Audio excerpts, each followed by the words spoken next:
Hi there, I'm Richard Denning and this is the Here Comes a Candle expansion to Oranges and Lemons. I'm going to open the box and show you what's inside. So let's get that wrapper off for starters. There we go. Okay. There's the front of the box, there is the back of the box. So as usual, again comes in English and in German.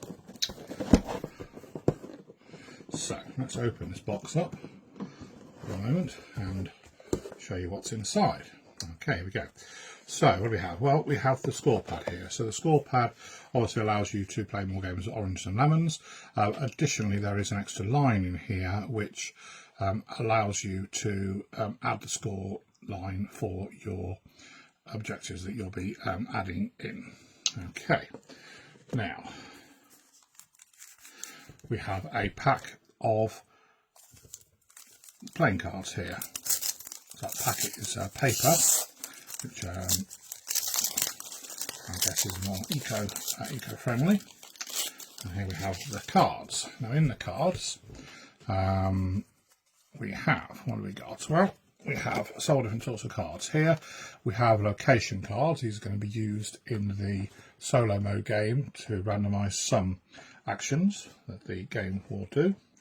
We also have these candle cards. Now it's called Here Comes a Candle, and these candle cards are important.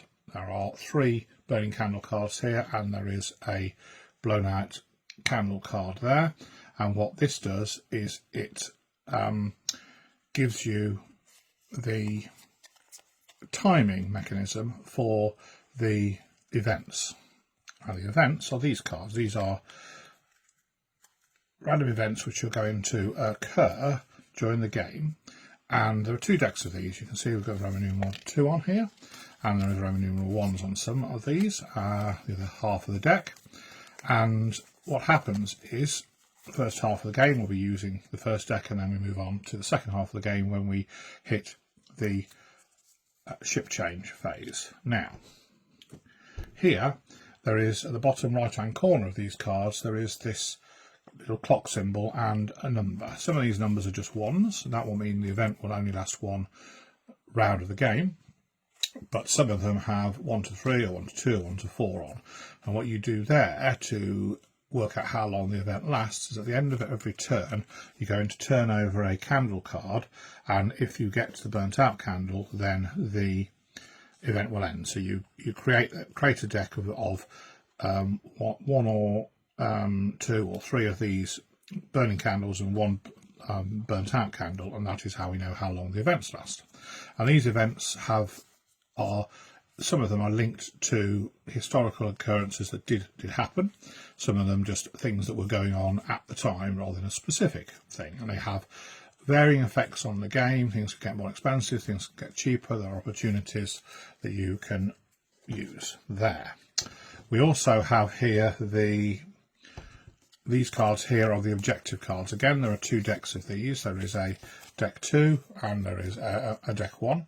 And these objective cards, or we sometimes use the slang term chopper cards, because this is a chopper expansion. And we felt that choppers sounded a bit, here comes a chopper to chop off your head, sounded rather like an objective in the game. And so these are objectives. And what you do is you start off with 2 of these, the level 1 objectives. At the start of the game you choose 1 of these. So I might decide I'm going to try and get bonus points by owning 4 shares by the ship change point, or that I'm going to have a class 1 bell and a class 2 bell by that same point. And if I can achieve those, I would score 6 points.